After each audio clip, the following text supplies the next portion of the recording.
Padra police station ખાતે રામનવમી અને ઈદને લઈ શાંતિ સમિતિની બેઠક યોજાઈ। પાદરા પોલીસ સ્ટેશન ખાતે આગામી હિન્દુ તહેવાર રામનવમી અને મુસ્લિમ તહેવાર રમઝાન ઈદ શાંતિપૂર્ણ માહોલમાં ઉજવાય તે માટે શાંતિ સમિતિની બેઠક યોજાઈ હતી।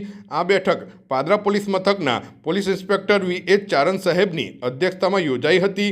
બેઠકમાં પાદરા નગર તેમજ ગ્રામ્ય વિસ્તારોમાંથી હિન્દુ અને મુસ્લિમ સમાજના આગેવાનો ઉપસ્થિત રહ્યા હતા। પોલીસ વિભાગ દ્વારા તહેવારો દરમિયાન સૌએ શાંતિ અને સૌહાર્દ જાળવીને ઉજવણી કરે તેવી અપીલ કરવામાં આવી હતી। પોલીસ દ્વારા જણાવાયું હતું કે ઈદ પર્વના આગલા દિવસે બજારોમાં ખરીદી માટે ભારે ભીડ થતી હોય છે, તેથી ટ્રાફિક સમસ્યા ન સર્જાય તે માટે ખાસ તકેદારી રાખવા વિનંતી કરવામાં આવી। તેમજ રામનવમી નિમિત્તે નીકળતી શોભાયાત્રા શાંતિપૂર્ણ રીતે કાઢવા અને ડીજેનો અવાજ મર્યાદામાં રાખવા અંગે માર્ગદર્શન આપવામાં આવ્યું હતું। આ બેઠકમાં પીઆઈ વી.એચ. ચારણ સાહેબ, પીએસઆઈ સહિત પોલીસ સ્ટાફ અને બંદેવ સમાજના આગેવાનો ઉપસ્થિત રહ્યા હતા।